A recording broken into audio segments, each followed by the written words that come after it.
Alright, recording has started. The recording has started. Okay.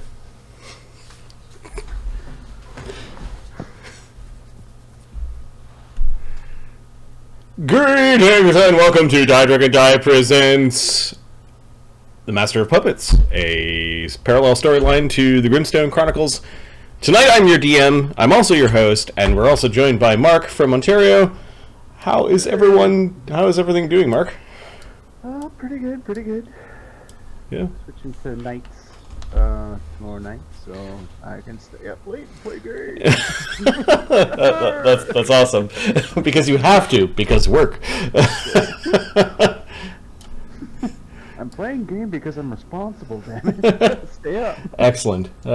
Yeah, as we discussed on Saturday, Mark because of his crazy schedule, wanted to play a game, and Adam and Ahmed can't play till Saturday, so we might as well invite Mark into the Master of Puppets story. I'll end up running this kind of like a combo of with players and without players. We'll see how it goes. These characters do exist in the same universe as the rest of the campaigns that we play here on the channel. In particular, this is in Foundry on the city of Volcanica at the same time as the Grimstone Chronicles campaign, where the Steel Rose Watch is basically trying to rule a tiny neighborhood in the slums. These characters, however, are concentrating on a different, or at least initially, are concentrating on a different aspect of the world, a thread that I really wanted to introduce in this campaign. I don't want to say much more than that, but there is an element that these characters bring that is missing from the motley crew that makes up the Steel Rose Watch. Mark, you've created a character. I have. Okay. All right. We'll do a quick intro for Barnabus in a moment here. For those that are watching on the stream, hey, how's it going tonight? Hope everyone's doing fine and dandy and safe in these turbulent times. And thank you for joining us. Yep. It's good to share this stuff. We have a lot of fun doing so. This adventure, I ran the script early on when we built our adventure bot. So the script for this adventure had already been created, and I think we filled it in a little bit offline. And once we get to the end of the adventure, we will run a different script and maybe just build that adventure if we do get far enough tonight. Last game, this is a while ago. This was at the end of April, which was the first game of this particular campaign. Was called Thirdborn Sons. Lloes and Chagga, these two guys, Lloes and Chagga, are thirdborn sons of syndicate clans. They meet at the Iron Bracket Inn. Lloes has in his possession a large metal key to a mysterious crypt. Chagga reveals that he too has received a special family invitation to visit the crypt to receive a birthday blessing. Chagga doubts the sincerity of his family, however. The two decide to scout out the crypt ahead of time and find the crypt entrance guarded. Inside, they find a duo of ratfolk grave robbers called Ghost and Junker that help them fight some restless dead. Delving deeper, the four come across a large cavern where there are robed figures preparing for some ceremony. And we're saying that my mic is way too loud. Wow, that is just spiking like crazy. Let me see what's going on with my audio right now.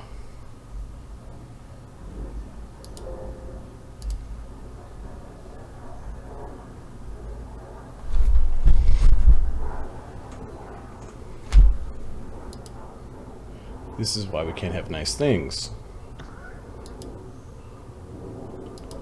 Well, okay.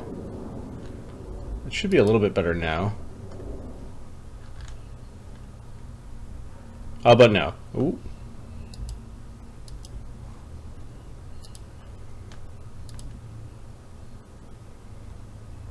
You know, Windows, you suck. because it's not like I do anything other than game on this computer.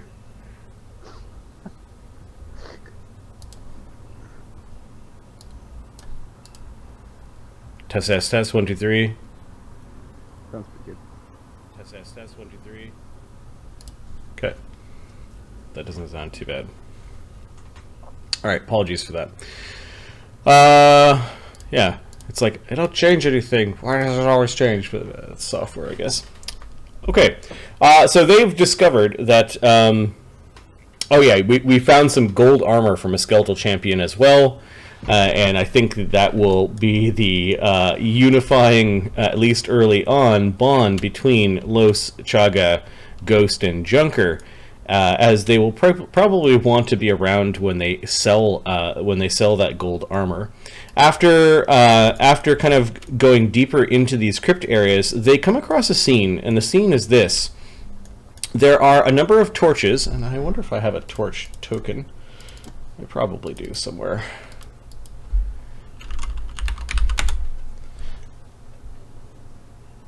Yep. Let's use these.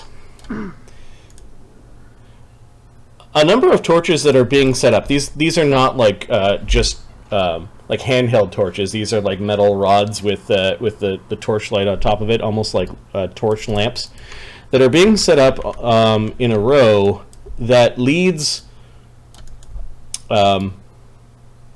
through an underground mausoleum of sorts. There looks like a number of crypt entrances and tombs that are down here, and there is a collection of people, robed figures, that are setting up these torches as if they're getting ready for some a particular ceremony.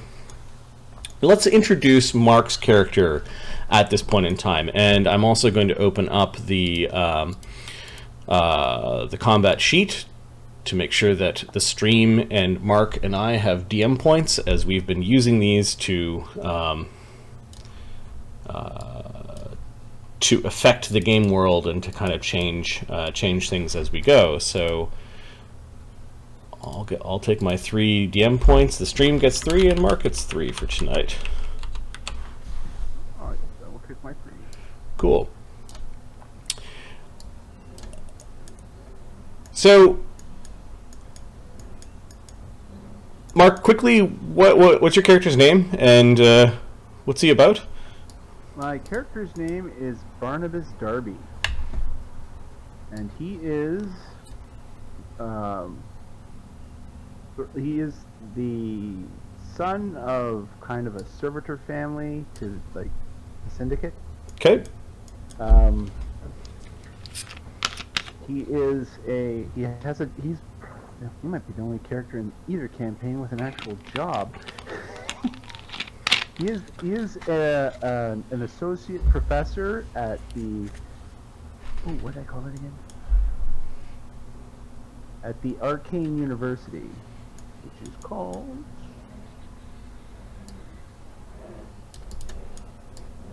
Oh, these sheets are getting long. The University of Arcane Academia. Okay. Actually, he's at the High Crest campus, which is kind of the old campus, which is where they put the kind of the troublemakers. Got it. Speaking of troublemakers, so the Urncaster family is also one of the servitor families, and you know, Barnabas, that they look after the crypts. They're always around when somebody prominent when anyone in the syndicate dies. They run basically the crypt garden area and the massive steps that lead into the city. They, you suspect, may get a lot of. They're well off. Okay. What did you do to piss off either your own family or the Urncasters themselves? Hey, Big Dana. Welcome to the channel. One of the Urncasters was actually a student at one of the lectures that Barnabas was giving at the university, and Barnabas caught him snickering and talking to other people, and then he pulled that kind of dick professor move where it's, "Can I help you? Is what you're saying more important than what I'm saying?" So I got a feeling it's not. I got a feeling your lack of insight is the only fascinating thing about you. Come up here. I want to show you something. You're going to be a bit wiser when you sit back down.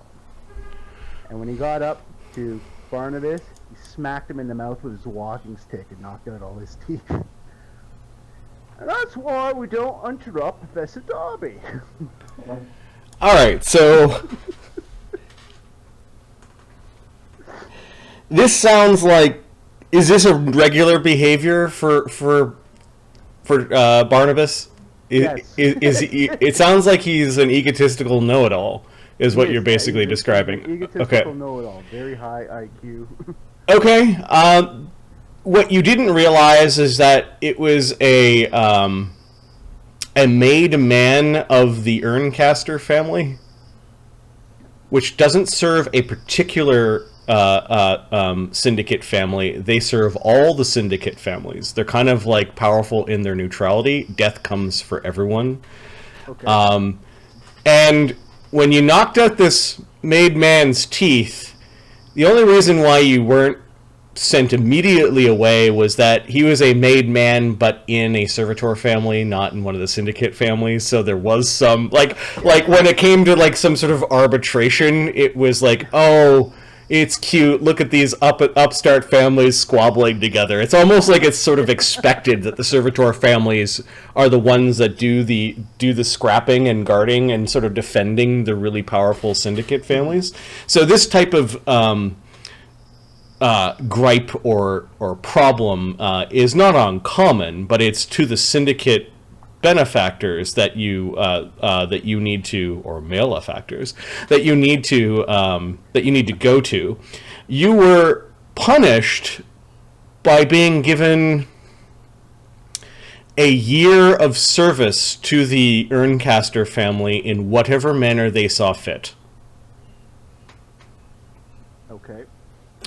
This is probably not the first time that there have been problems. And as a university professor, I imagine you don't necessarily want to do what your family's business is. No, because he likes to do what he wants to do. Okay. So this is very much, and he's arrogant enough and cocky enough that he tries to make his very presence amongst the Urncasters as unpleasant as possible in the hopes that they'll just stop calling him. Got it. Okay, let's see if I can fix the mic issue. I've turned my volume way down, but it is spiking for some reason. On VC, you sound fine. Yeah.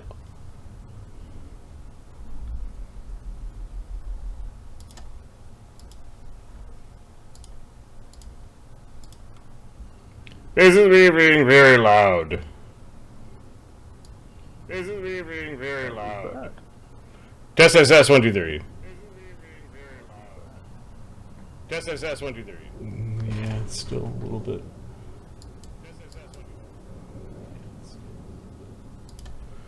Okay. We'll try that. Basically, I've got.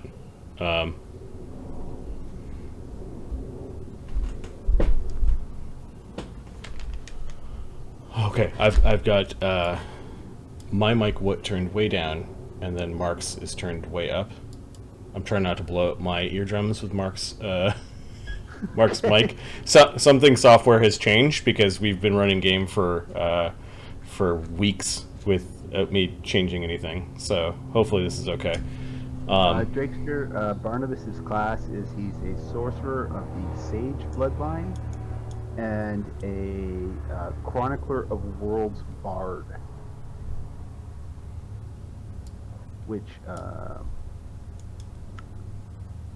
which strangely are both normally charisma classes that with those particular changes make them into classes. Come now, Barnabus. They've dragged you for some reason. Oh, leave it to the Fosserite-loving Urncasters to have built an entire city underneath the city, filled with tombs. You didn't realize that this went so deep.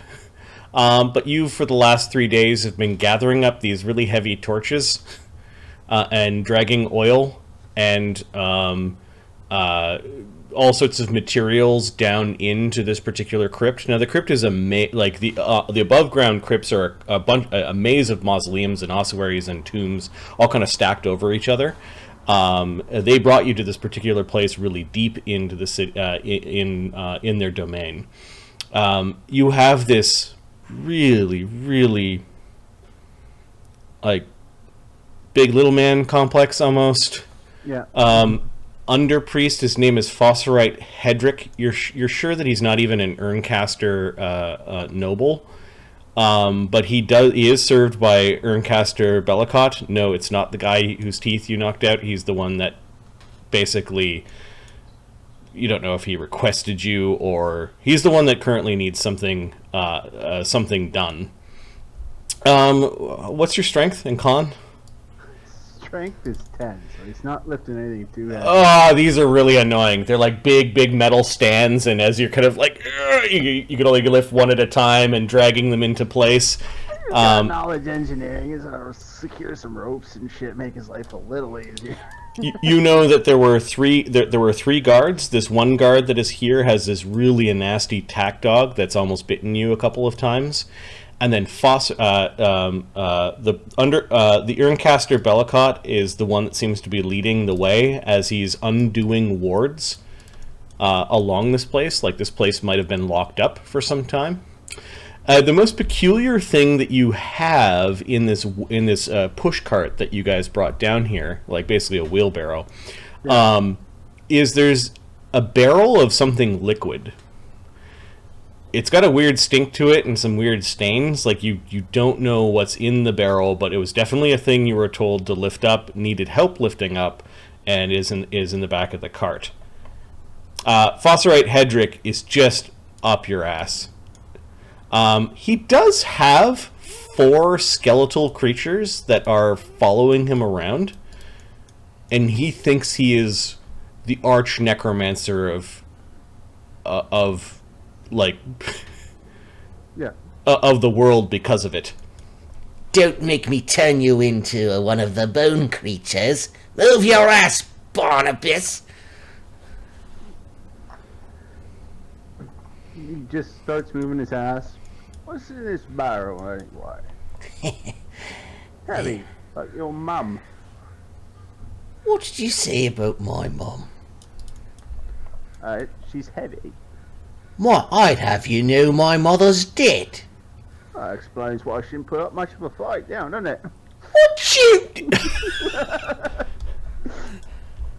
Hey, we only have a couple of days until the ceremony. Know that this is a hallowed place. Quit your lollygagging and get back to work. Oh, you're the man, Edric. Let's get going. The Fosserite guard seems to be really nervous because his dog has been barking at like shadows and things. There are rumors of undead down in these parts. What kind of knowledge skills does Barnabas have, and how high are? Okay, you have all the knowledge skills. Okay, you're one of those characters. All right. Yes. Listen, if you've got even one level of bard, it's almost ridiculous not to take at least one rank in all the colleges. Right. Just for the chance. Okay, so maybe if I... Damn. My knowledge religion, that's what you were going to ask, is at plus 12.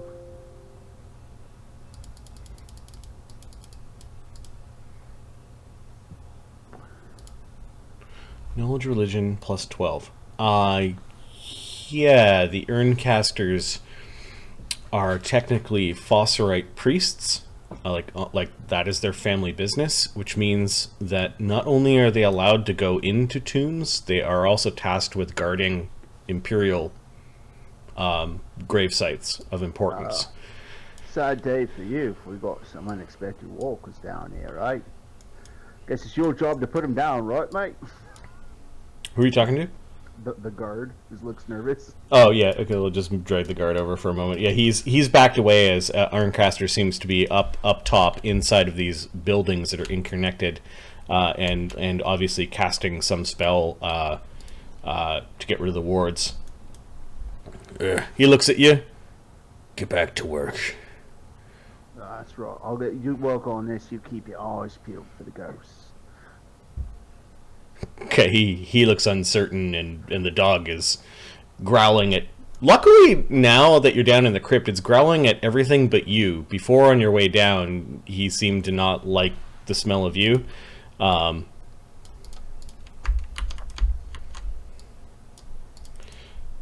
He... We're ready to go to the next room, says the Urncaster Bellicott, who summons the guard, who goes up these really large and wide steps. Everything in this place has, like, inscriptions and sigils, and it looks like many years of multiple iterations of carving to build this weird city. Okay. Yes, my minions, gather round! You could notice for it. fuck's sakes, they don't listen to you. Why do I have to? They listen quite well, don't they? Yeah, I'm just saying, you don't have to talk. They just do what you think. You don't know it. I'm just saying, you can put the dog and pony show away. I'm not impressed. You watch your tongue. I am a Fosserite, and what are you? A disgraced professor? Oh, I'm actually quite well known at the university now. They call me Dr. Teeth. Your professor? Theories. I am a necromancer who is in the field using magic. You know what they say about necromancers, though, right? What do they say about necromancers? I mean...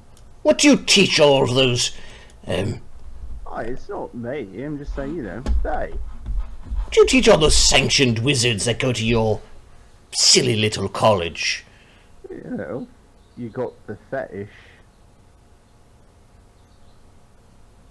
What? There's a school for you.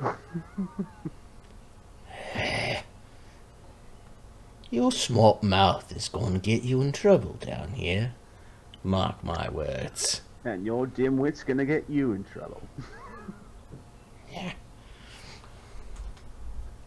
Alright.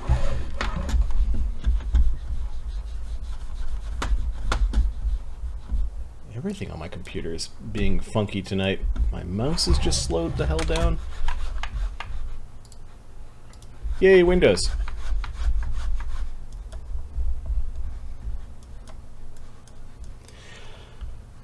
Alright, Barnabus, are you just doing the work that you're being asked to, or... No, he's checking out the inscriptions and stuff. Like, he drops torches so they go closer so he can see what they say.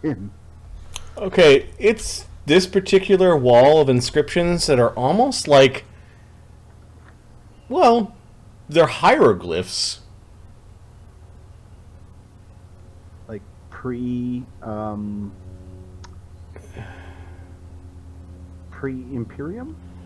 Yeah, that's what you look over his shoulder, and the Fosserite Hedrick is still futzing with his undead. He found these undead down here. You're pretty sure he used a scroll to animate them, and the bones, like, they were pretty old bones, and their weapons were all broken. Like he's still futzing with them because some of them aren't walking right, and their equipment's falling off, and they're pretty brittle looking. But you His head. you managed to kind of like lean on this torch and take a wild, like, you're setting it up forever kind of thing. It's just not set. Yep. You look at the inscriptions, and what languages do you speak? I speak How many languages do you speak? Imperial Common, Dwarven, Elven, Draconic, Sylvan, Infernal, Gnome, Goblin, and Giant. Okay. some of the sigils here are infernal. Okay. It depicts... I'm going to actually ask for a linguistics check to get an interpretation of hieroglyphs. The infernal sigils do help. I'm going to give you a +4 because you actually speak infernal. I am going to use, because it's my first roll with this character, and Yep. I want to show off, I am going to use one of my... what are they freaking called? Hang on, let me look at... One of my inspiration points that I got from my amateur investigator feat for an extra d6. The what? Amateur investigator. Oh.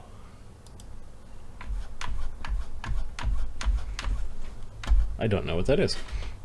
That basically gives you inspiration points if you don't, if you're not a. Oh, these are the D6 things that investigators get. Okay. Yeah. Okay. So, I got a 31. Okay. Well, someone could probably spend a lot of time to get the nuances of this. You get the sense that there was a decree by 9 powerful entities that some of their own, because they didn't play by the rules,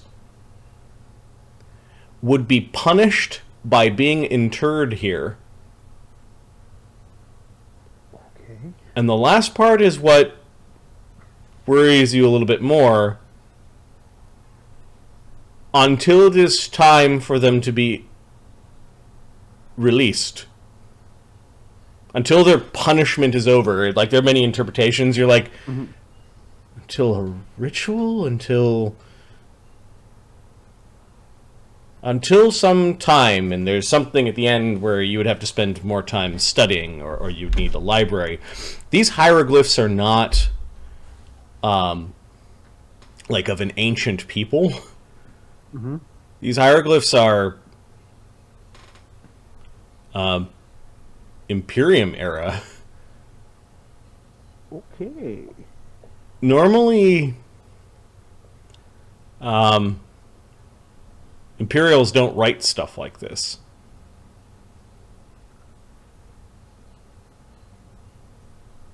Alright. You're seeing the influence of a different culture being mimicked by the Imperium, which is a really odd thing. Yeah. And then there's a lot of hellish motifs mixed in. And some of the tracery around the edicts when the figures were speaking are almost like they have the backing of, "What are you doing, lollygagging around us?" You're lost at thought, and Hedrak comes over. What is this place? Oh, you notice only 3 of them are following him. The other one seems to be caught in its own gear, and it's nearly falling apart. What do you mean, what is this place? It is the Hidden Crypts. Well, not hidden from you. Don't worry, we'll pluck out your eyes if you say anything. Staple your tongue to your forehead. Oh no, I wonder if you could animate a tongue. Wouldn't that be dreadful for you? Right. You missed one, by the way.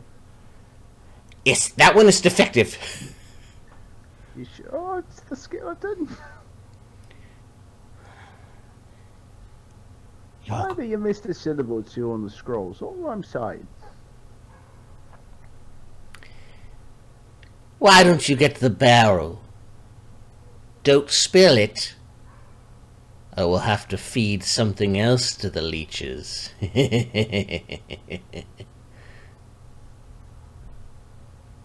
Right. Goes and grabs the barrel. Okay, the barrel is one of these things that you have to kind of like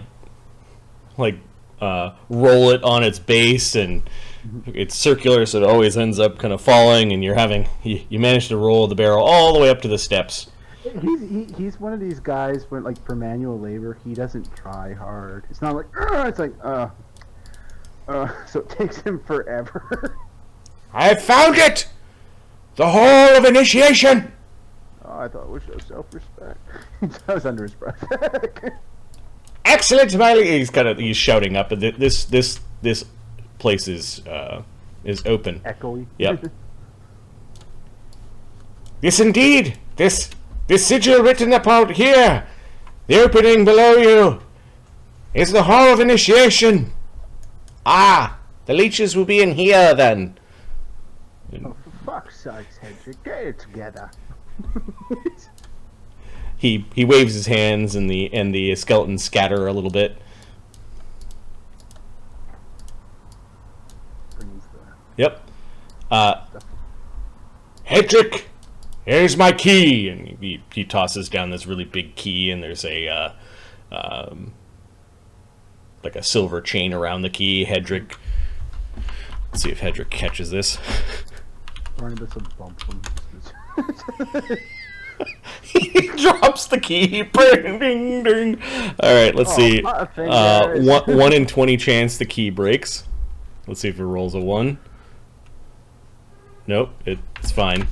You don't? The Urncaster Alright, Bellicott like, it's a heavy barrel. just shakes his head at this, and he seems to go about his own duties. Fosserite Hedrick is now fumbling with the key, and he's pushing it into a big lock. These doors have carved images on them. They have many heads of polearms coming out from the edges, like a dozen or more polearms. Mm-hmm.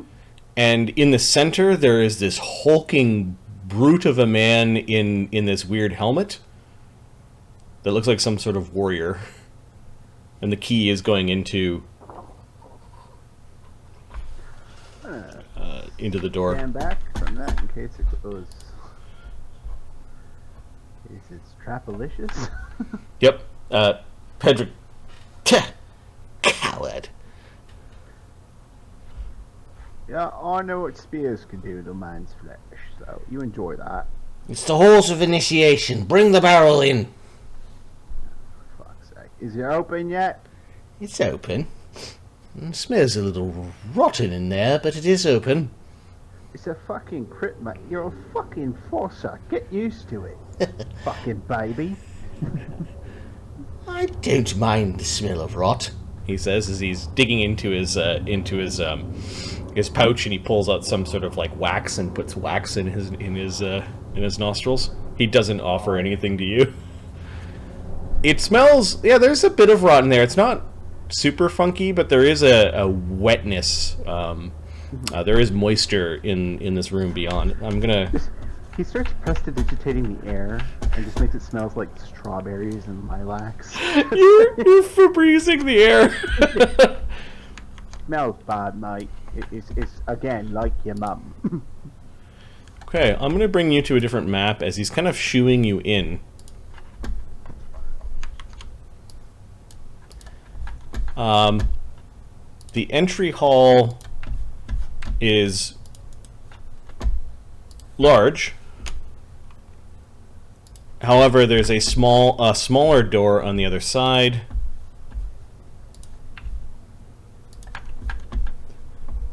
And it says in both Imperial Common and in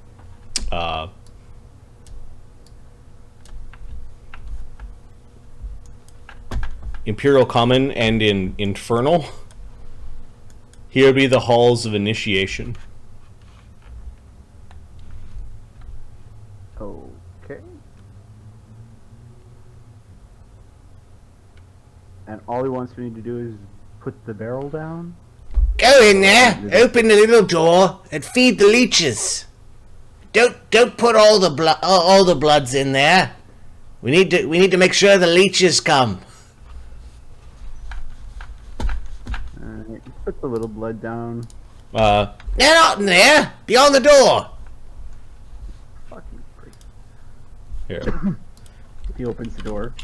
Yeah, this door seems to be well, it doesn't have a It doesn't have a lock on it. It does seem to be stuck. Like no one's been down here in a long time. It's broken. Just put your back into it. It's like a half-hearted tug. No, can't do it, Mike. Too stuck. All right. The necromancer comes following you in. Next time, don't bring a fucking saucer and do a brute's work. Next time, don't raise your hand against an Urncaster. You should know better, Professor. Oh, don't be the last one. Now help me with this. Does it go in or out? It goes in. Okay, he gets behind him and gives him a boot in the ass. Oh, I swear, if I have my way, you'll be fed to the leeches. Alright, you're gonna help me with this and all. You'll hit? By all means. He seems really pissed off at this point in time. He's left his skeletons out in the other room, and no one's watching in here.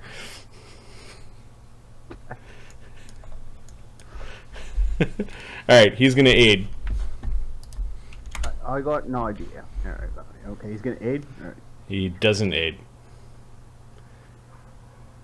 He's not hindering, though. I'm not a skeleton. Turn you into a skeleton.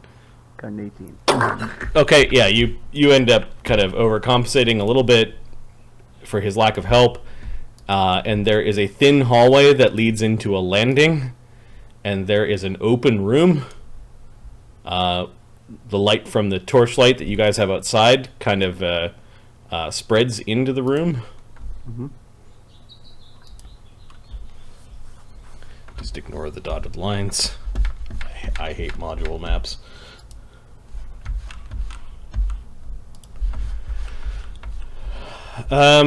Okay. Let me quickly go over what is in this room before you. So the door scrapes against the ceiling a little bit. It reveals where the source of the wetness is coming from. There is dripping water from the ceiling that is definitely dripping into water below. The water is black.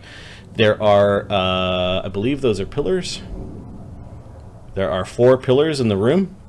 Yep. There's a curious set of handbars, it looks like, across the middle of the room to another landing on the other side. And there's a door. You see in the blackish water, like someone tried to a long time ago, there is a greasy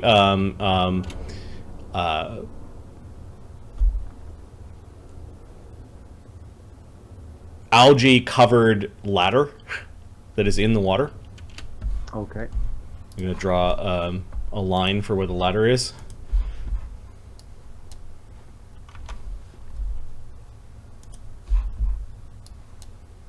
You also see that there is a ledge that goes all the way around the room. It's a very thin ledge. Okay. I would like to point out my character is not fit for any of these. The last 2 things that you see is there are 2 strange poles, kind of like sticking out of the water, and there you could just see the tops of them, like they're leaning in this little elbow of the wall where it meets the landing. The water is clear and calm, and there are lots of little grates and holes on either sides. Like, it's too still. There's a little bit of a musty smell or an algal smell coming from here, and then there's the smell of rot is still in the air. You're not too sure where that's emanating from. Okay.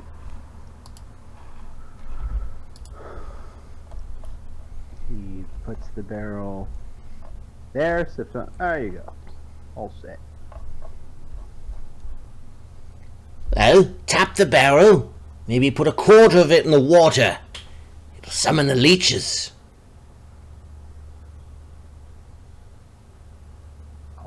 We're not going to tap it, wait. He produces a hammer and a little spike. Alright. He also gives you, like, there's a spot where you can hit the barrel and Yeah. Alright, he hits the barrel. okay. And backs away. Yep. Where you go? You're frightened of a little bit of blood, are you? You idiot, you're getting the blood everywhere. He goes in and he's pushing the barrel to the edge and he's sort of holding the barrel. Alright, I'll help you. He's trying to get blood on his hands and he's wiping it on Hedrick. You stop that and help me, this barrel's heavy. I'm sorry, it's not a lot of room on here, now is there? Okay. You're annoying him. He needs to make a strength check DC 10 to keep the barrel from slipping into the water. Yeah, he does. Yeah, help me with this. Yeah. What's that? He's holding on to the barrel, trying to keep it from going. Okay. Are you trying to push it down, or are you trying to keep it from going in? No, he's trying to bull rush Hedrick. Oh, okay. So, yeah, you surprised Hedrick. He was not expecting this. I'm going to give you a +2 on your bull rush attempt because Hedrick has got a weight. No, he's got the barrel basically pulling him in via gravity, and you're like going to take advantage of this. And so this is technically a surprise round. He is surprised. He's also trying to make it look like he slipped. Like, oops. Okay. First, this CMB check. Yeah, I'll see if I actually. My CMB, which I know is to be garbage, is 2 plus a whopping +4. Not with an 8.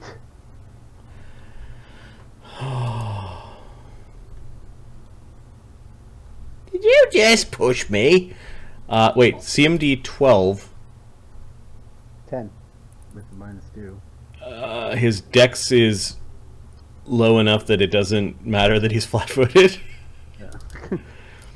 And then, did you give 10 with a +2? No. I got an 8 with the +2. Okay. Did you just push me?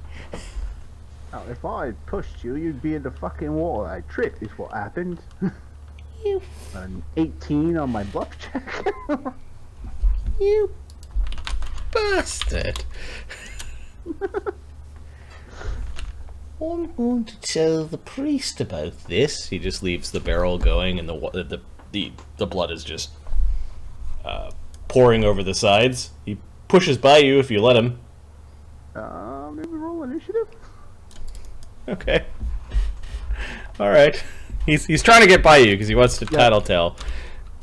His initiative is 8. I got a 10. Okay. You bastard. Well, the priest hears about this. Grease. Okay, so you cast grease underneath him and the barrel, I'm guessing? Yep. Alright. What is the reflex save of the grease? Well, that's first level spell, so 16.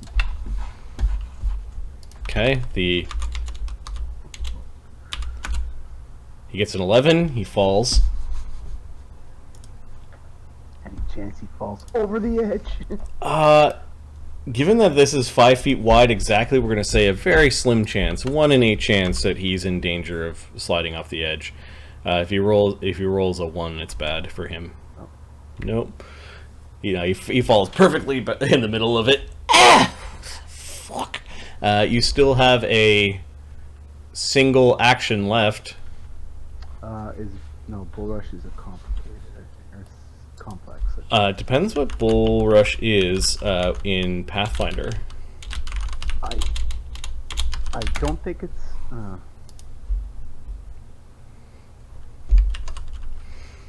It might be a complex action. I think it's complex. I think the ones where you can use a weapon to do it are usually simple. Yeah, Bull Rush is a standard action or as Yeah. part of a charge in place of a melee attack. So yeah. Okay.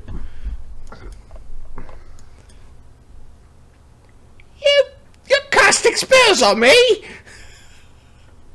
No, I'm not. Fucking liar! You've got one more. You've got one more action if you want. No, I don't have it out. You taking out a weapon?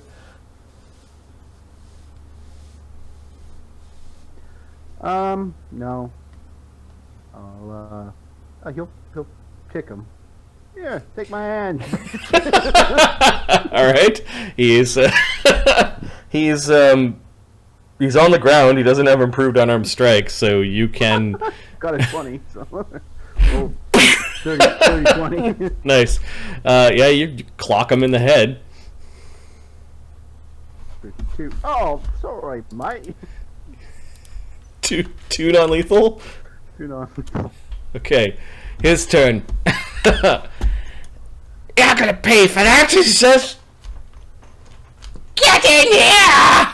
He yells, and you can hear as all the skeletons are starting to move in.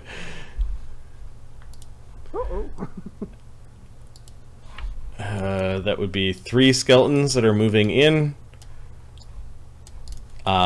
It's at this point in time that Los, Junker, Rat, and Chagga are watching these, or listening to these 2 buffoons fighting each other. I think I'm going to add them to the initiative sheet as well.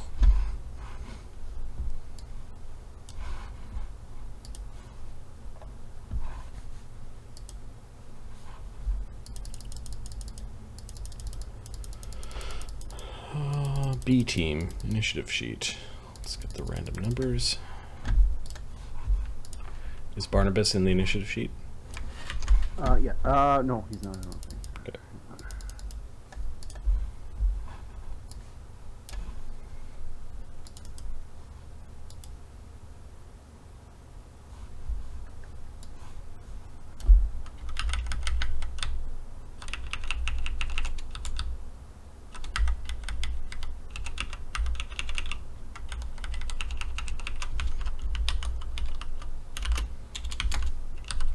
So we've got skeletons, we've got Hedrick.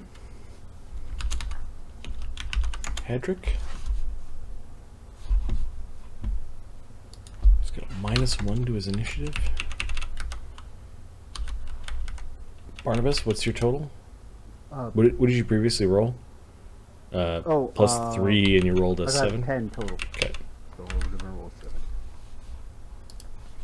Alright, and then I'm going to add the guard, the dog, and the priest, because they might hear the sounds of combat.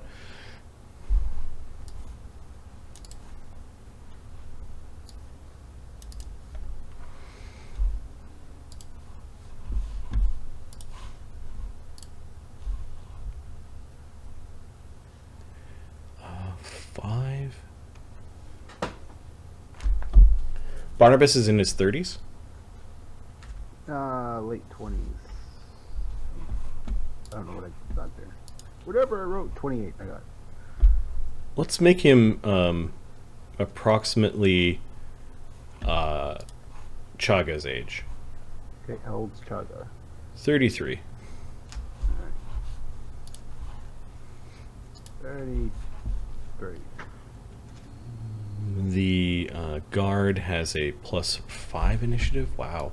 And the priest has got a +1. I'm on the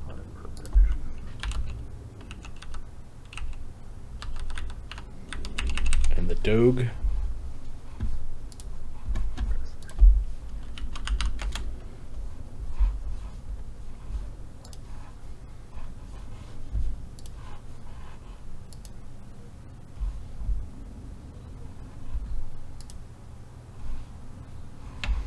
It's got a +2.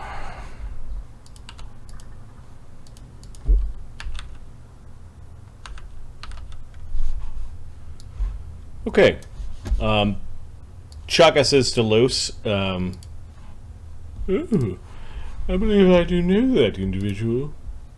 He's a professor at the university. Sort of an abrasive chap. The others, however, are... they seem to be making him work. Sounds like they're not getting along. Back on the Undercity crypt.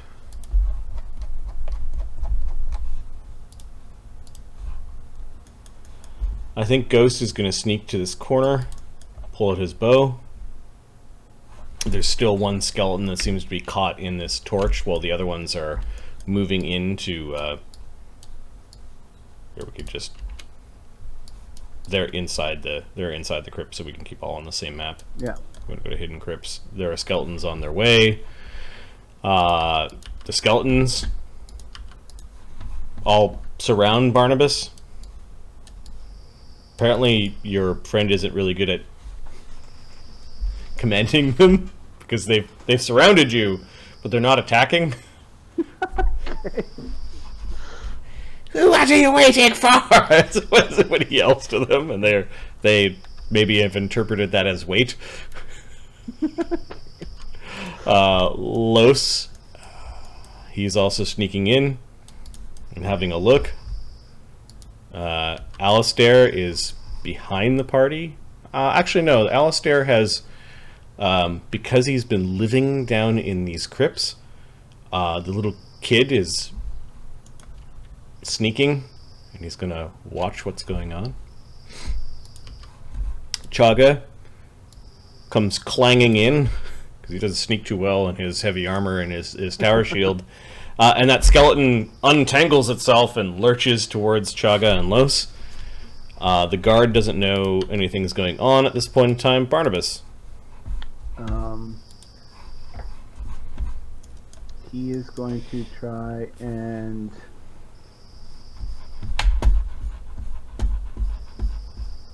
He's going to pull out his club. Yep. Sorry, his walking stick. And he's going to try and bull rush the greasy Hedrick again. Okay. There's something really odd going on with my mic. Like, I've got it down to 50% and it's showing up. I'm just gonna check to see. Sure thing. And it's showing up. I'm just gonna check to see. Mark, can you give me a 1, 2, 3? 1, 2, 3. 1, 2, 3. Can you give me a 1, 2, 3? 1, 2, 3. 1, 2, 3. Okay, you are a little bit quiet compared to me. Hopefully that works. Okay. All right. Can you control Junker and Rat, or Junker and Ghost? Sure. Yeah, but it's Barnabas' turn. So what are you doing? The skeletons have surrounded you. They do have these broken scimitars in their hands. They are not attacking you, but they're that they're one word. I'm hoping if he goes in the drink, he'll just worry about getting out of the drink. So I'm gonna bull rush him. 13. His CMB is 12. Greasy.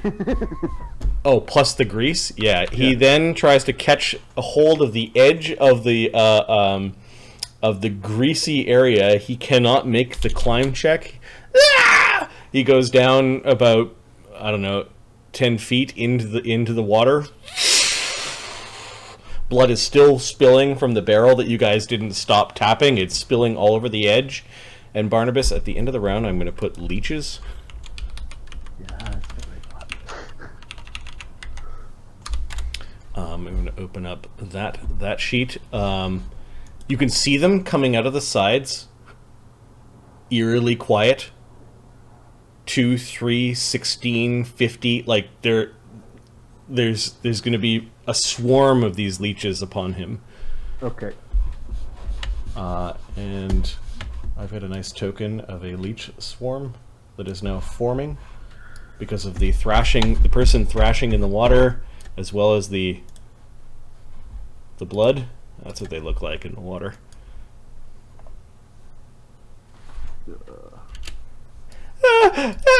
Yeah, he's definitely flopping her out of the water and panicking. Hedrak, he's help me! This is Hang on, I'll give you a hand. I'm not, of course. Yep. He was wearing some studded leather under his robes. which certainly doesn't help with swimming. And he's taken... I can't swim! He doesn't have any ranks in swim. Okay, so he is just basically doing this madman's, like, thrash. Like he's never been in water before, and he actually went under the water. I can't swim!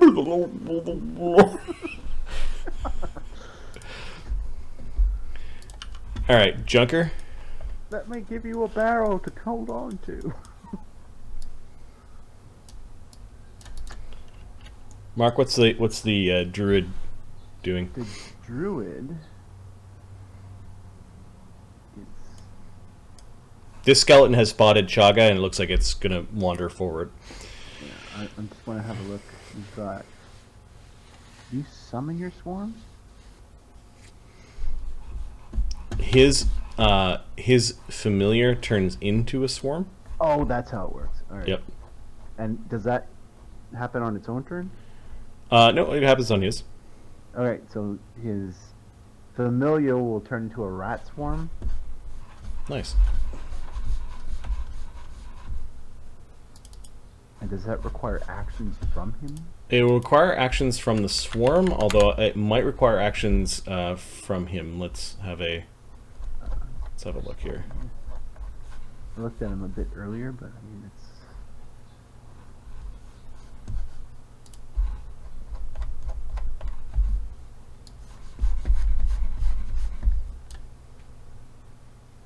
Oops.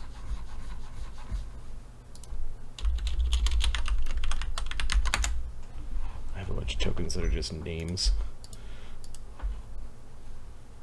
There we go. I think...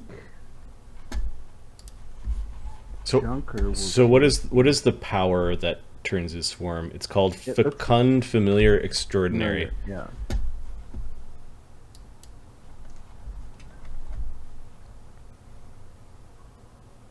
As a standard action, so that's a... The swarmmonger can cause her familiar... Okay, so it's 2 actions from Junker to do that. Chagga's like up on his tippy toes, which looks rather amusing given Chagga's size. He is wearing heavy armor, and he's got a tower shield. No weapon in hand. Okay. And but I think the swarm now gets its own actions. Yes. Yep. And that swarm is going to... That's probably 2 moves to get there. Okay, the swarm of rats goes all the way around Chagga, and they go screeching out towards the skeleton. What's odd about this swarm is that all of the rats look identical to Junker's rat. All right. They end their turn in the skeleton square. Now, skeletons have DR bludgeoning, but I think bites have all the types. So this damages the skeleton. 4 damage. Hundreds of rats, all that look all alike, begin to nibble at the skeleton's bones, and they're pulling straps and nibbling at the just swarming all over it.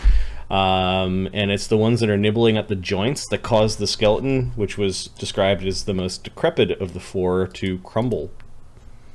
This is such a cool character, by the way. Just awesome. Junker just gives out this terrible laugh, and Chagga doesn't. He looks over his shoulder a little bit, but he doesn't want to look at Junker in the face. Okay. What does Junker have for a weapon? Just Junker has so that he can form. So he can sneak attack with Ghost. He has a long spear. Okay, he's gonna pull out the long spear. Okay. So he can stand in the same square as Ghost. That's right in the flank. And the 2 of them flank. That's close, yeah.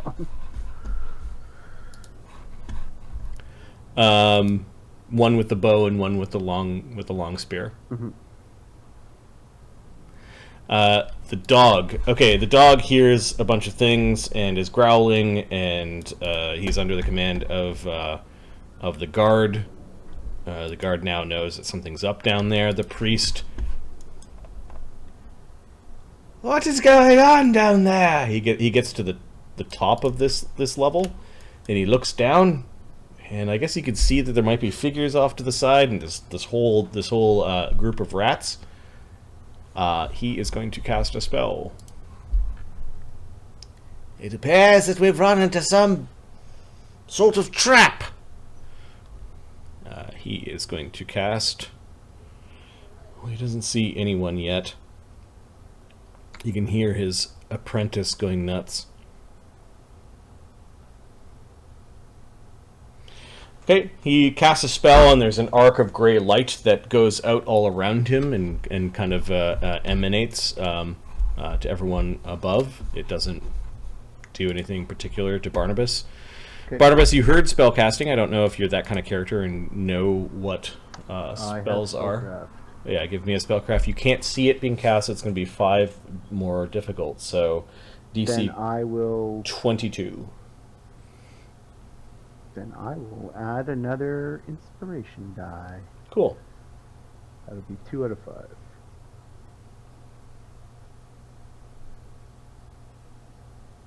Why did I have to 27.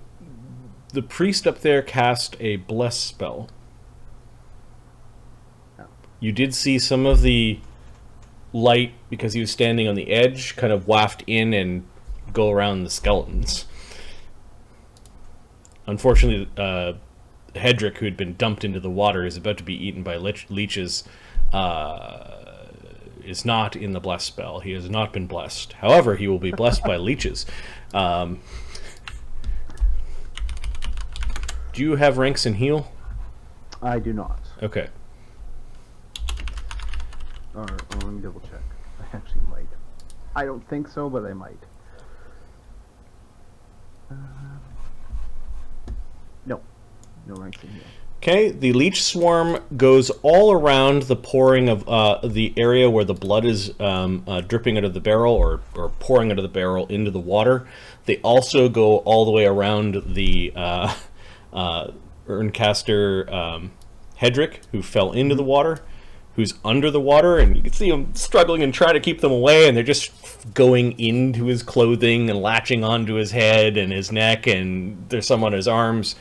Oh, they're big, and they're all pulsing, and they're drinking, and they do 2d6 damage to him. They do 10 damage. He needs to make a fort save versus the distraction quality.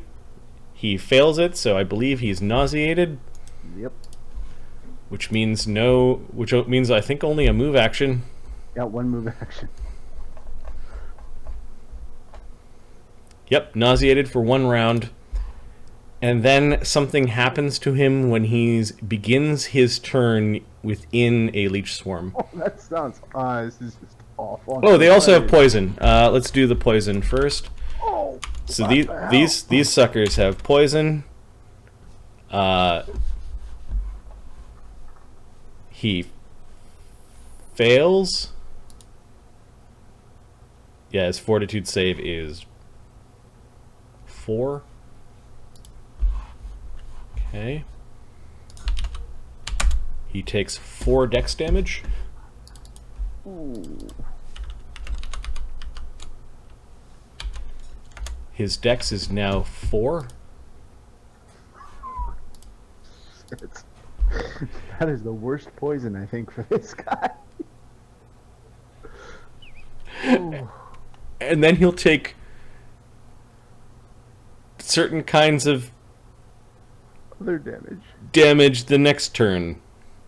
Oh, that swarm is awful. That is an awful, awful swarm. He's also not swimming, so he's holding his breath, but I think when this type of damage is done, yeah, you're just like looking down at these there's like a feeding frenzy going on in the blood, and the blood has definitely attracted them to the Fosserite Hedrick. What sort of tomb of trials is this supposed to be? All right, Ghost, who is the little white Nezumi. He's got his bow in hand. He can. He knows that a bunch of skeletons went around the corner, and Chagga whispered the guy with the hat was potential friend. Mark. Oh yeah.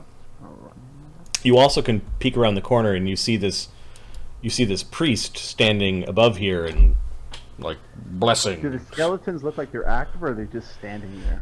They've wandered in. They're standing. Okay, maybe he'll focus on the priest then. Okay. Does he has no defensive spells up yet though? Nope. Okay, maybe we'll put up some defensive, and then he'll put up a shield spell. Ah, there's someone here. And did he have bow in hand? He had bow in hand. Okay, he's going to strike. He peeks around the corner and fires an arrow up at the priest. So plus 10.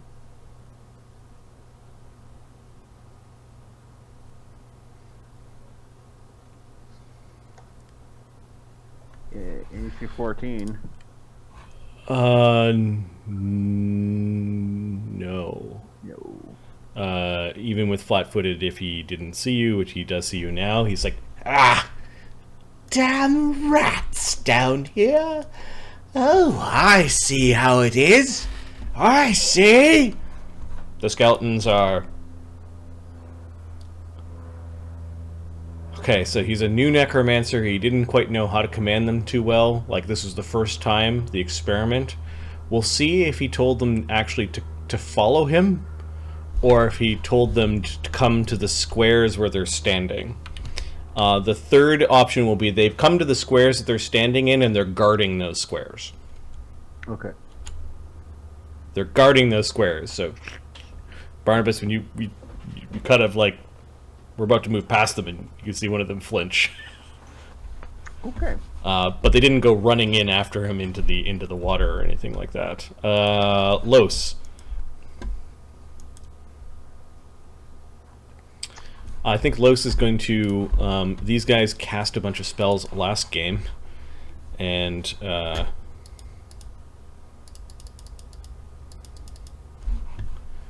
I don't think he has a lot of power left.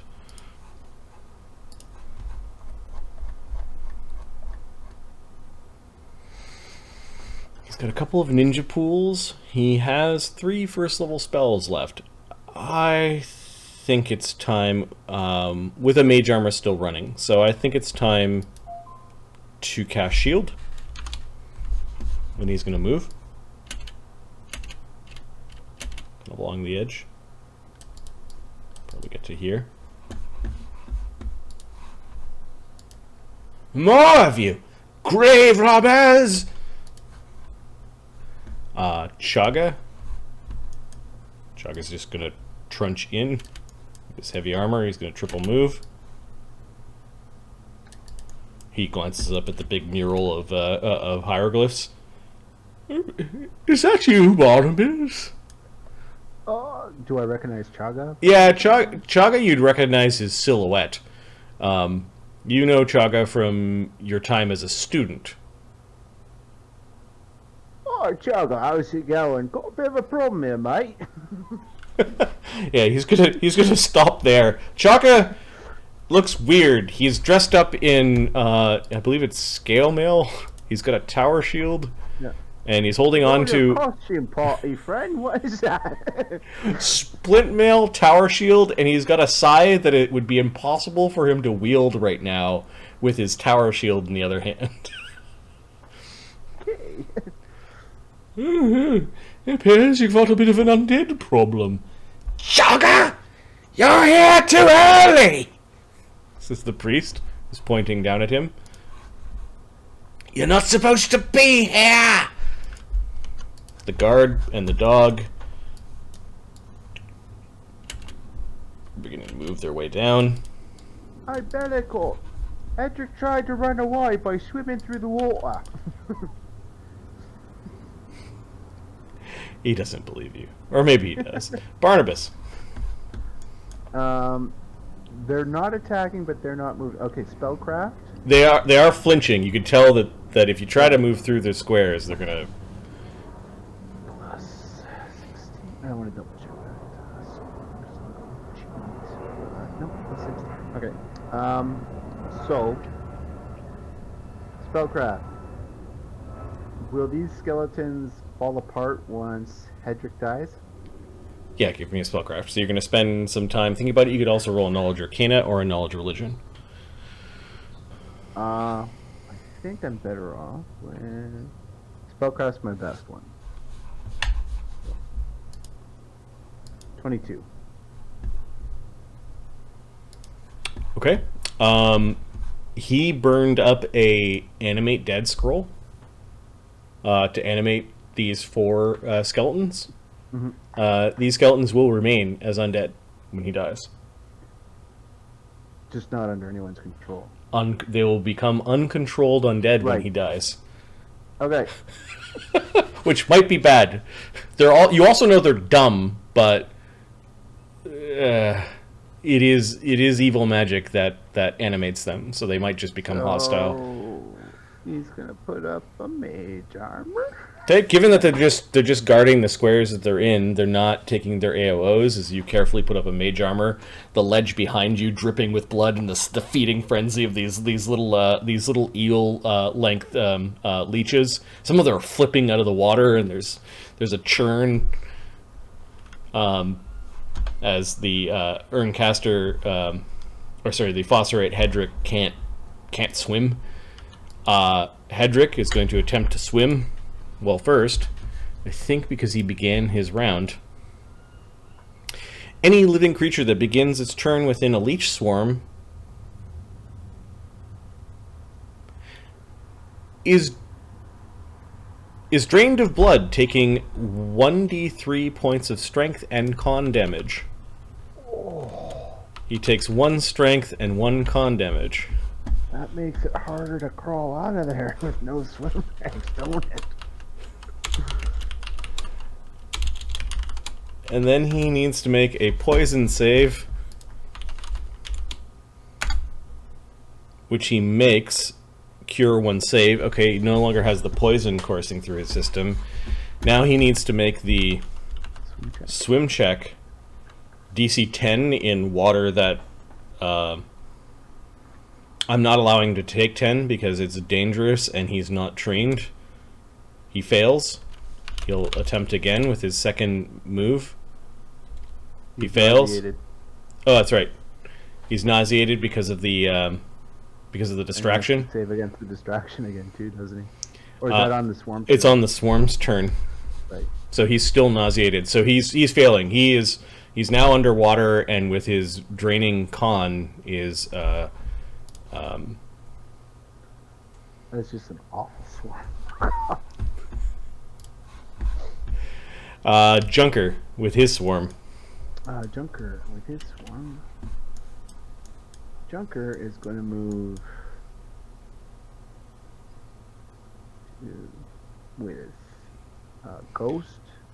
Yep. Is there a range limit to the swarm, or? Nope. I gotta double check the swarm's movement.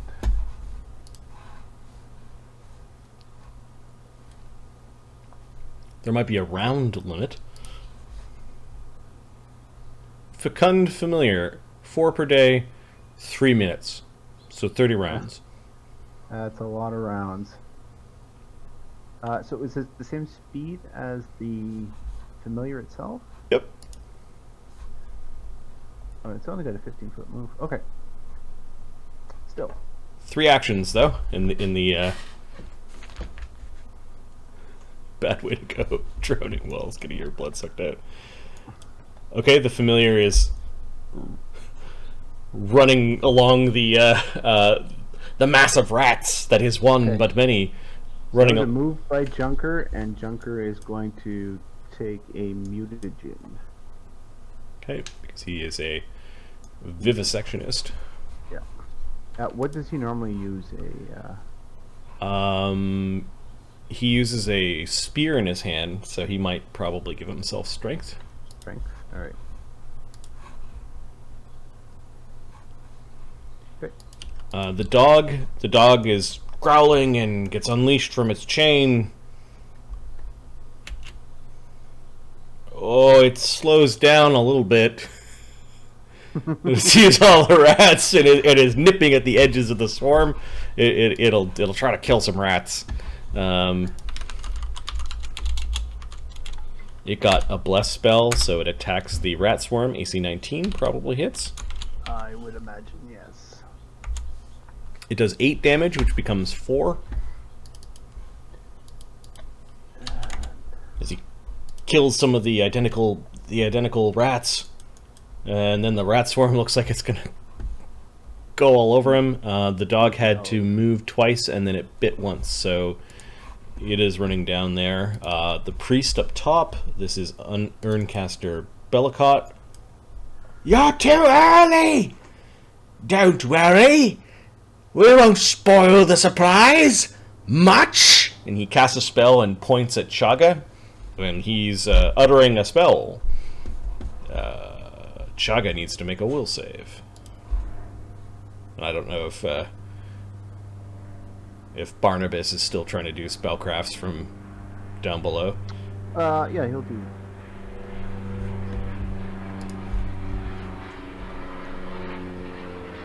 In the name of death, I command that your limbs be rigor mortis. That doesn't sound very good. Chagga has a +8 will save with a +2 mental resistance from his psychic bloodline, I believe. So he's got a +10 versus the spell. Nice. He rolls a 20, and what was your spellcraft? I got 25. The hold person doesn't take effect. Some bitch. You could also imagine that spell being cast on you as you were trying to swim out of the... The priest sees that there are other people, and he's going to use his last action to back away. Like you could no longer see him over the edge. The intruders! Spare the fat one! He's not to die!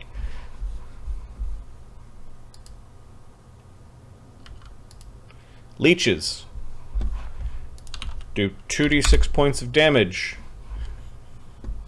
to the priest in the water. That's 17 damage. He's still alive.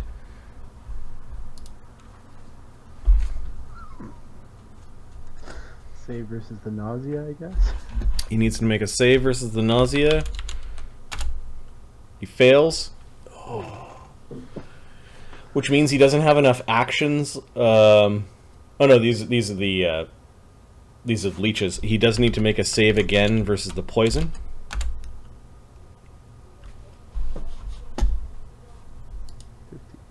He made it exactly. His con is even. So no, with the con loss, he failed. So he takes another d4 dex damage. 3. He's got 1 dexterity. You notice he's sort of like like floating under the water and twitching a little bit. And, he's being dragged down by his own clothing. 0 dex is... don't give up on me, Edric. Come on, buddy. Climb the walls. The leeches are just feeding upon him. Ghost, who is in the same square as Junker. The two of them have been fighting side by side, square by square, for years together. So they probably have their own little, like, not quite their own language. At some point, I might allow them to take a language where it's just their own pidgin. But what's Ghost doing? Ghost is He can see the dog. It's well lit. He can he can see the back skeleton. It does have cover from around that corner, and the guard, he's got cover. He's just like beginning to descend down the stairs. All right, he'll attack the dog. Okay. How about the rats? Yeah, given that he knows that the rat is actually his Junker's familiar. Yeah. AC 17. The dog, while it does have a little bit of leather strapping on it, does get hit by that. I'll try again. AC 10 misses. No, that skitters across the crypt floor. AC 18. AC 18 is a second hit, however. You readjust and... So 2 hits. 2 hits. For 7 damage. 7 damage, okay. The dog is injured, but not bloodied.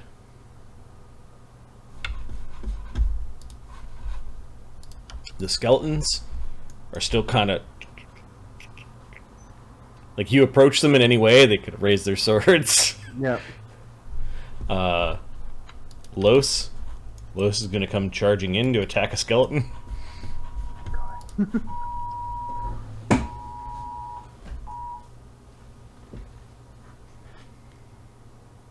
God damn it. Oh, just the morale.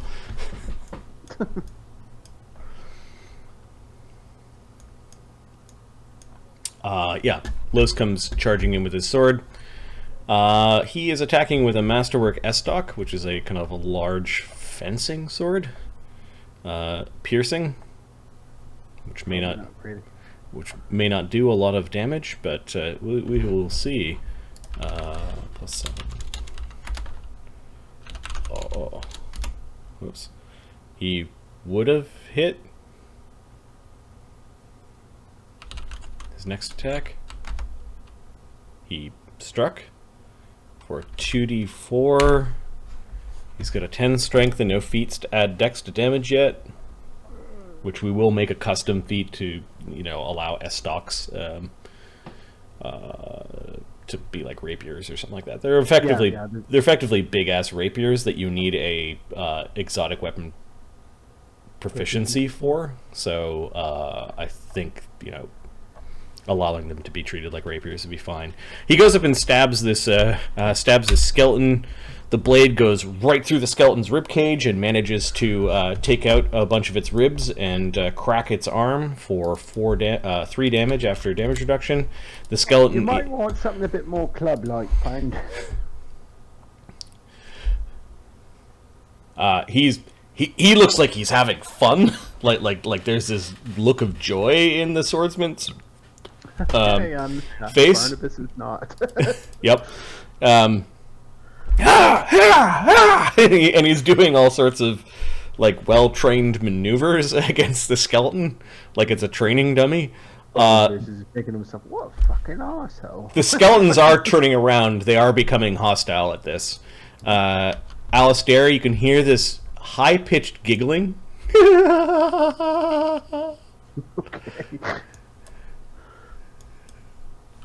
Okay. Look, like a little clapter. Okey-dokey, man. Chagga.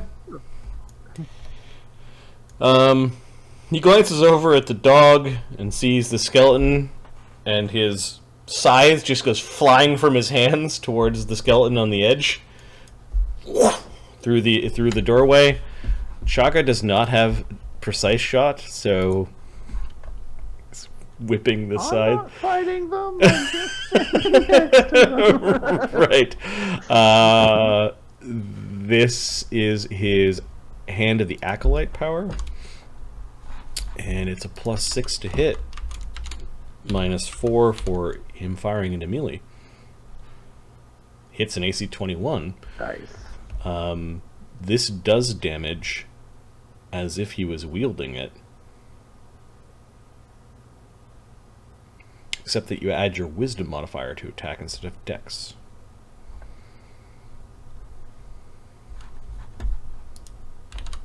2d4, I think, plus 4. Where are all these 2d4 weapons? Weird.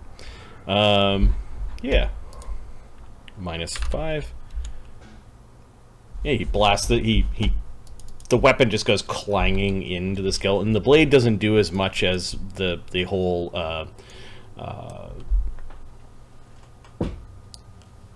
momentum of the shaft of the weapon kind of goes and crunches that skeleton. Both the skeletons are still intact, however, and they're starting to wave their scimitars around. The guard is now coming down. Let's have a quick look at what he has for weapons.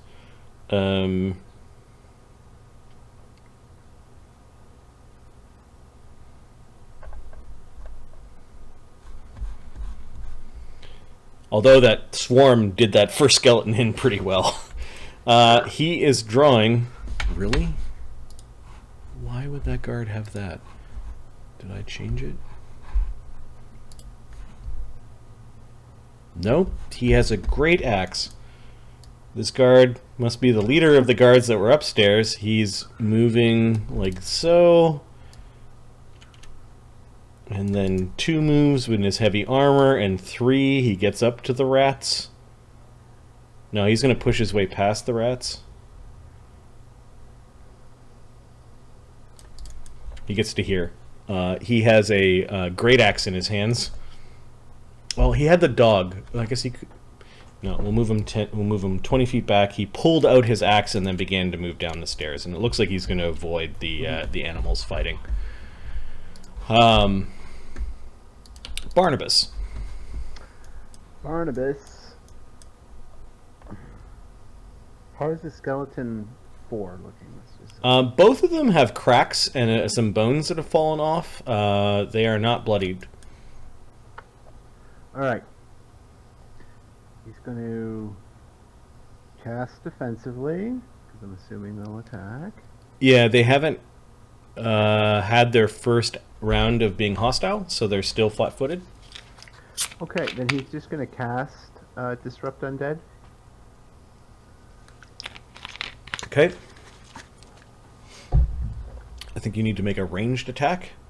Yeah. And are you attacking the one that's not in melee with Lloes? Yes. Okay. So you're like opening your hands and a blast of magic.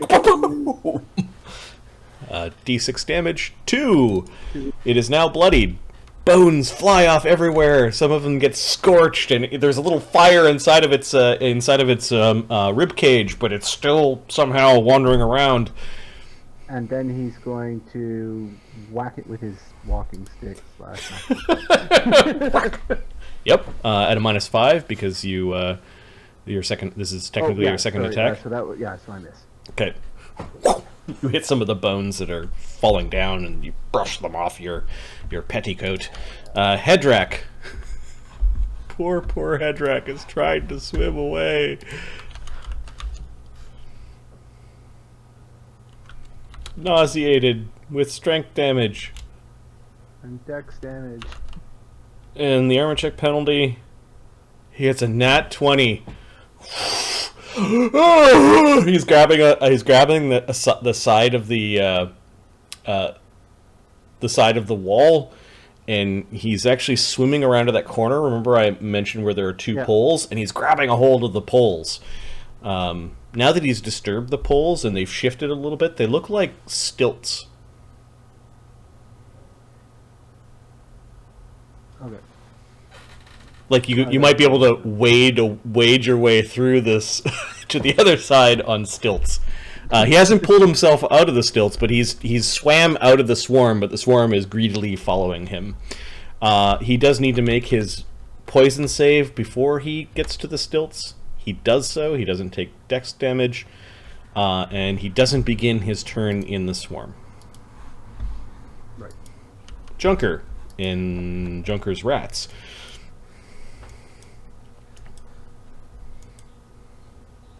Oh, sorry. The rats.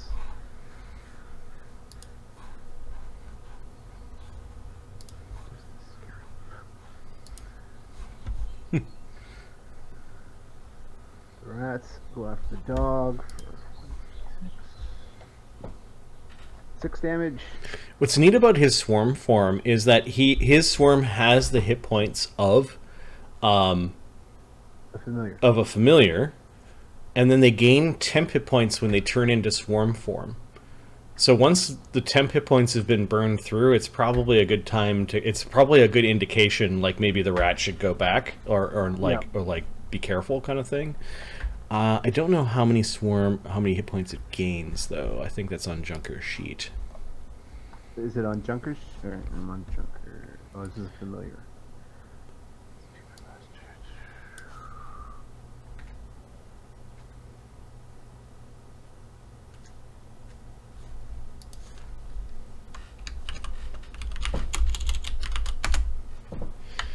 Gaining temporary hit points equal to half the caster's maximum hit points.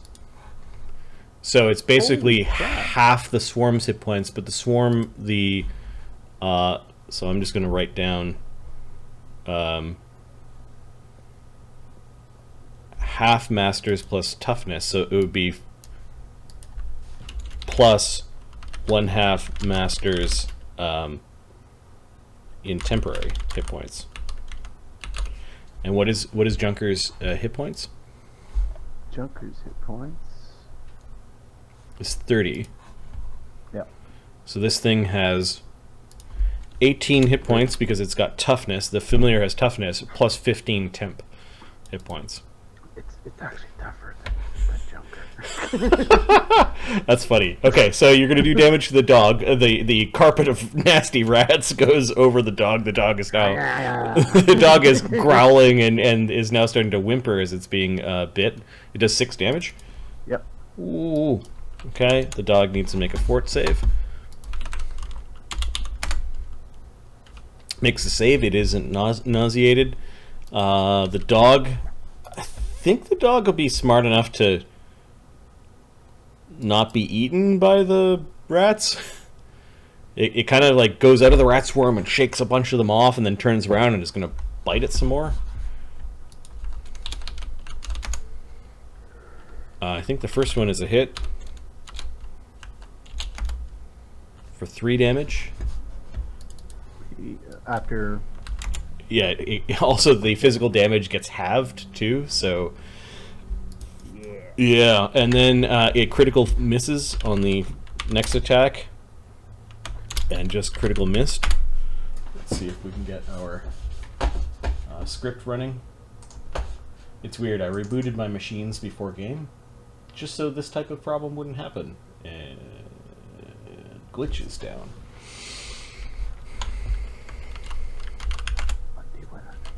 Yep. 77 on the chart. We do have the ability to do this.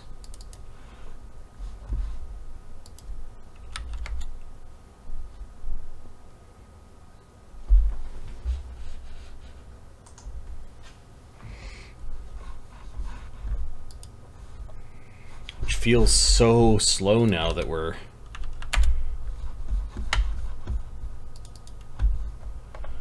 Okay, natural attack with a 3 on the critical miss chart is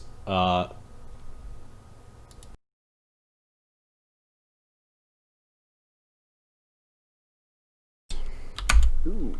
it gets a fort save to avoid, and Oh, makes it. it makes it. Okay, yep. The priest is running down the steps. Oh! He pauses. There's a whole lot of you. Why are you attacking the skeletons? Who summoned these rats? The priest is just pissed off that it's being disturbed. The hungry leeches. Hedrick's hand is scraping the side as the leeches come over and drain 7 hit points. 24 damage. He has 27 hit points, minus 1 con, with 3 would be, he's at that state that never happens called disabled. He's at 0 hit points. Then he makes a fortitude save versus the poison.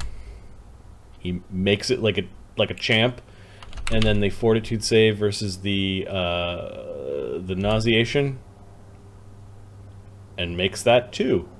Okay. Throw me a rope! Give me a hand! The leeches! His face is covered in them. There's like one hanging over his forehead, and he can't quite see, and his pathetic attempts to wash the leeches out of his, or get the leeches out of his face is exactly that. He just sort of like bats at them, and they're like little tentacles now because they're latched on, and then he's scraping at the sides of these stone walls trying to find a way to climb up. Ghost.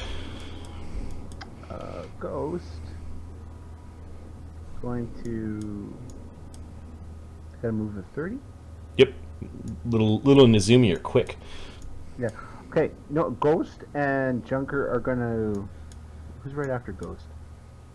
Skeletons, Los, Alistair, Chagga. Okay. Ghost is gonna delay until Junker's ready to go, and they're gonna coordinate.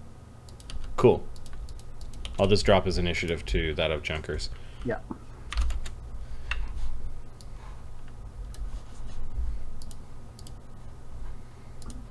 Skeletons. They are now hostile. The one that you attacked, Barnabus, is swinging its dirty, rusty scimitar at you. Don't like that. AC 17. Sorcerer. That's a hit. Sorcerer bard. For 3 dirty damage. 3 rusty damage, and it just continues to swing its sword stupidly at you. Missing. And the one that's on Los is doing the same thing.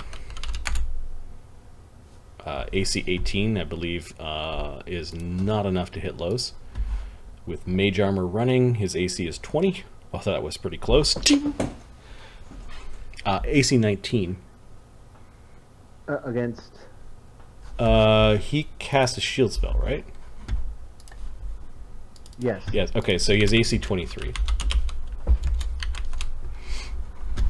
Yeah, that skeleton misses, and no critical fumbles. And then the third skeleton wasn't attacked.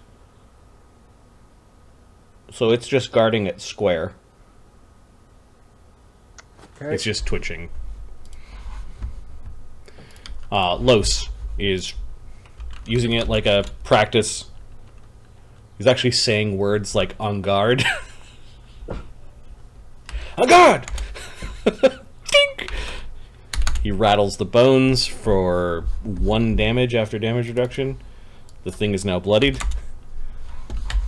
Ah! Ah! Ah! He got it right in the eye. If it was a living thing, it would it would be in a bad way right now. But doesn't do any damage. He just goes right inside the thing's skull, and there's nothing there. And then the last attack is at -3, and he gets a dirty 1, not a natural 1. Did you make these? Is what he says. Oh, I ain't fucking make these.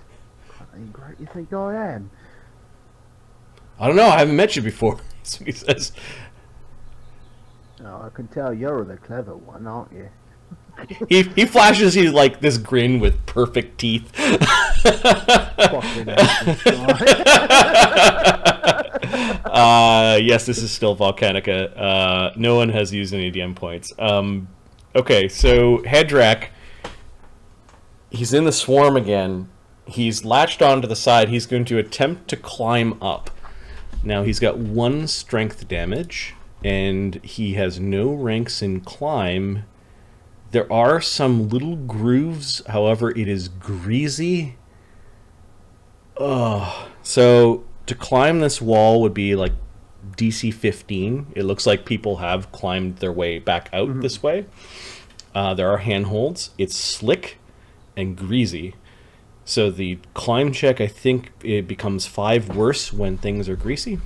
So it's DC 20 to climb out. He's got a strength of +1, but he's got strength damage because of the poison. Oh wait, He started his turn in the Leech's square. He takes 1d3 points of strength damage and 1d3 con damage. Oh, that's it, I think. He finally found, as his last, conscious action, he found a handhold, started to pull himself out of the water, and then just sort of went slack and then slipped into the water. Oh, so close, friend. Too bad. As the con damage dropped him below 0 hit points. And he was not able to call off or give new instructions to his undead. He's still alive, though. You just hear some laughter. Chagga, his big scythe returned to his hand. He drops it with a clang to the ground. As a free action, steps in and is going to punch one of the skeletons with his mailed hand, with the gauntlet. Chagga's gauntlet attack with a tower shield, AC 15 against the skeleton, which is AC 16. Flanking, however, with Barnabus, he hits. He might have just destroyed a skeleton. Bare hand. Well, not bare. Just gauntleted hand. 4 damage. Yep. He scattered the bones of the skeleton exactly. He actually has to shake some of it off as it was becoming unanimate. It was climbing up his arm. Oh, dreadful thing. Hello, Barnabus. It's good to see you. It's been a dog's age. Oh yeah, it's been forever, mate. But maybe we can catch up after all them's dead. Oh yes, there are priests down here that invited me here for my birthday. Oh, quite the party they had planned for you, isn't it? Ah! Get off my dog! Big great axe swipes at the horde of rats. What's the AC of the familiar? Oh, the AC of the familiar, I believe, is 15. Double check. Familiar. I see it. AC 16 for the familiar. 16? That's what the familiar's AC is. I don't know how that changes when it. I think it loses 1 because of size. Just 1? Yeah, it becomes... no,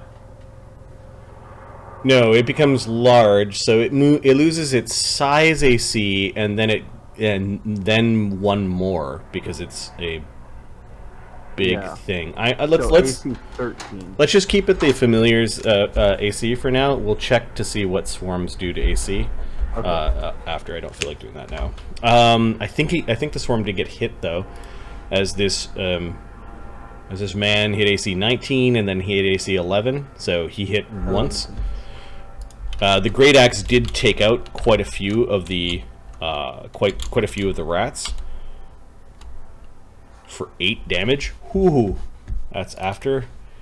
Ooh. I think all of the temporary hit points are gone. Yep. Barnabus. He is going to take the AOs as he saunters out, like, just get me the fuck out of here. AC 17. AC 17 on Barnabus. Oh, you struck one of the... No, oh, okay. Walking through. Oh, okay, yeah. The one that hasn't been activated yet doesn't take it. The one that you've been fighting does, and hits AC 13. Right. So he gets out there, and... Alright, boys, here's what we're gonna do. We're gonna smash the fucking heads in, and make examples of them. And that is his version of a bardic song. Inspire courage. It's taunting? Is it using comedy, or is it using oratory? Oratory? Okay. Drop their fucking heads in. It seems reasonable. Yeah. You're quite violent, says Lloes, who smiles. He has the demeanor of a noble as well. So you brought your friends to help you escape, did you? Says the Urncaster bellicose, who's a priest of some fell religion. He's blaming it on you, Barnabus. Okay. It's now Ghost and Junker's turn. Ghost and Junker are gonna move together. Yeah, they move at 30. Yeah, Junker was one behind, so I'm gonna call that one. No, I just moved them off so you could see them both. They were still in the same okay. square. Yeah.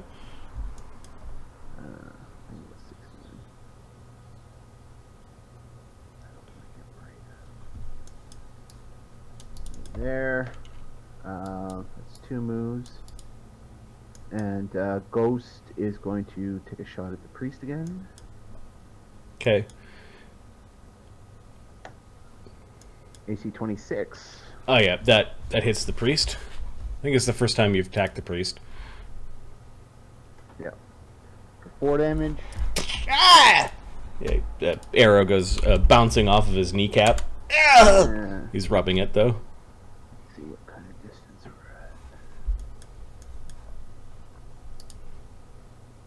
at. And Junker. So Ghost has a power called...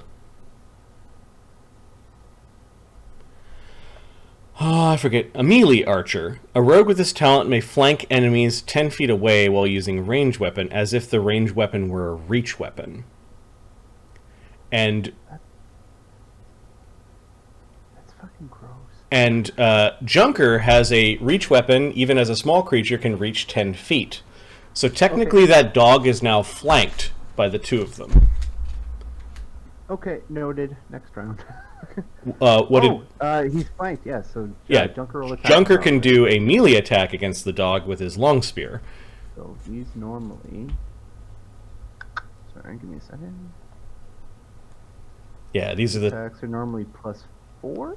Yeah, he drank his Plus- strength mutagen and then... And Bard Song. So and +7. Bard Song, yeah. Oh, and the spear's 17? masterwork. That's included in here. Okay. 17? Yeah. Hits the dog that's trying to avoid the rats. Defending your... 4 damage. 4 damage. You got any good candy?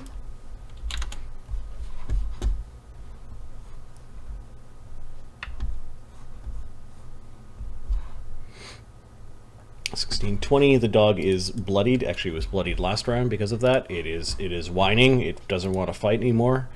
The dog will...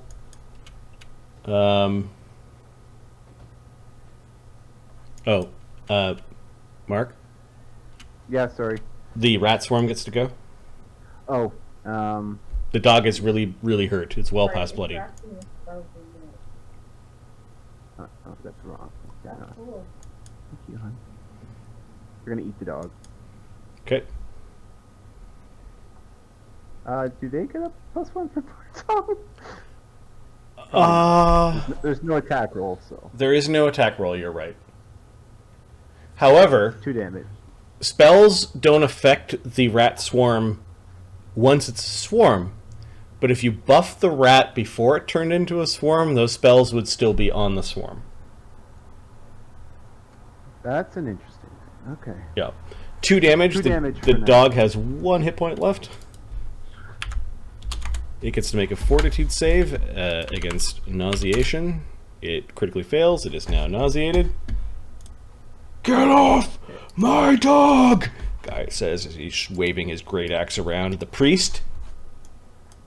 You're not going to get away with this, Barnabus. How dare you strike us? How dare you? I haven't laid a hand on anyone. Edric fell in himself. Practically jumped. The priest strides forward with a certain amount of confidence. He's got this really grotesque staff. I don't know if you've zoomed in on the token. I have not. But it's like a goblin corpse on a weird stick. It's all like really, really rotted, and it's got signs of being dipped into like oil or blood or something. Yeah. He raises his staff high and pounds it into the ground, and there are waves of necromantic energy that are wafting off of the staff in a circle. He is going to exclude 2 creatures, which is his max. Okay.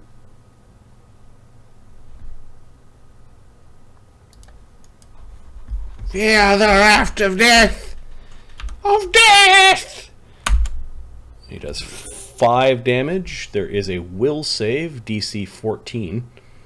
Not Junker. Well, Junker first.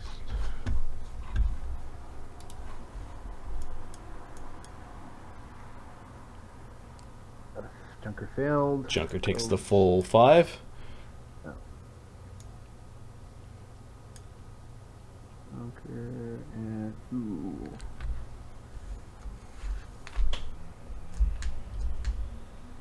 Uh, 14 for Ghost, so failed. No, 14 is the DC. Oh, okay, so Ghost took 2. Took 2, yep. And this is an AoE effect, so it does 50% extra damage to swarms. I guess so, yeah. So the familiar really wants to make it. Yeah, he rolled poorly, so 20 plus 4. Nope. failed, so 5 becomes 7. I think that's it for the swarm. A bunch of dead rats go, like, they die, they blasted back by the necromantic energy, and he's laughing at this. Do not cross the Urncaster Family!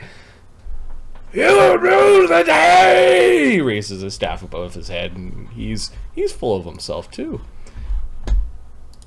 The leeches. Oh, the leeches. They have they have their dinner, which is blood cake. Hungry. So he's at minus. He's at 31 damage from the swarm. He's got 27 hit points. With his con of 4 damage, he's got 8. That's minus 2 per dice, that's 6. So he's got 20 hit points. He's at minus 10 with the con loss, so the leeches kill him this round. His body's just floating in the water, and leeches are actually punctured his skin and are burrowing inside. Okay. The frenzy continues. You notice this one skeleton goes and then like raises its sword towards Lloes. It is now active. It is uncontrolled. The skeletons are uncontrolled. They're dumb. They're just gonna wander into the closest creatures. 1 is Lloes, 2 is Chagga. Lloes has got 3 skeletons. All bowling for 20s to hit him. No 20s. He is like, ting, ting, ting, ting. This is fun! They're rather predictable in their strikes. Oh! He's still only 3rd level. He is riposting. Not using the power, but he's attacking them back. Skeletons have ACs of 16 with Bard Song. I think on the first one he hit, and the others he missed. 2d4 plus 1 minus 5. Doing no damage. So the thin blade goes right through the rib cage, and then out of the rib cage. And he looks at his sword. They don't have bits. A head rack. I'm just going to remove from the initiative. He has fed the swarm. Alistair is just watching. You hear little clapping. Barnabus, give me a perception check. The party has already seen this little kid that's been following you, but Barnabus may not have. I don't. Perception plus 9. 28. Okay. Yeah, you see this weird blue-skinned child, halfling, little elf. He's dressed in like some very, very fancy garb. Like he's a little noble child. He's looking down upon the combat as if this is the height of entertainment. He's trying to take it all in. Okay, shoot him. Thank you, Blaze Lord. Chagga's gonna punch a skeleton.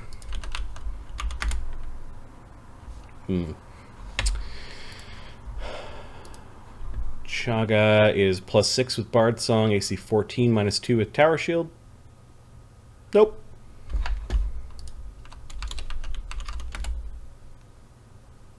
He hits on the Last one? well, no, the last one would be at minus, so he's at +6, +4, -10, -6, AC 13. So no, he misses all 3 times. The little thing is darting in and out, and he's just not timing his punches very well. He's also like glancing at Barnabas kind of thing. The guard. The guard steps in. Get off my dog! Swiping with his great axe. Ooh. The first hit is AC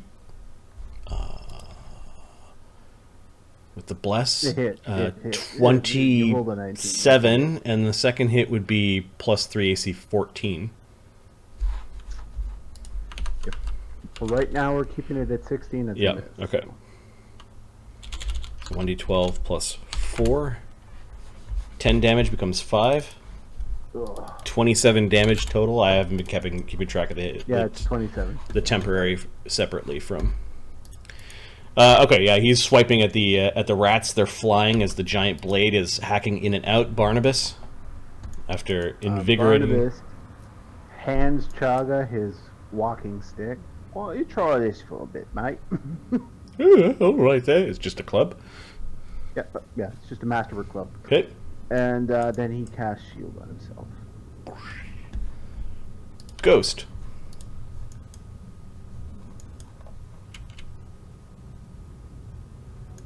Ghost and Junker. Ghost and Junker. They are threatening the guard. Are they both threatening the guard? Yep, they're both in the same square with the spear and the. Oh, that's all right. Yeah, they'll hack at that guard. Okay. We'll start with Ghost. Plus 11. Natural 20. Okay, the guard has no way to keep arrow out. AC 23. That is a critical. We'll try that. We'll see if it's awake. Point blank shot applies. Okay. Standard crit damage, All right. So. which is times 3. Times 3. Yeah. 3d6 plus 12. 23 damage. Enjoy that. Oh, yeah, he gets it right in the gut, like sort of between your belly button and where the sun don't shine. And lower gut. That bloodies the Fosserite guard. All right. Let's attack. Miss.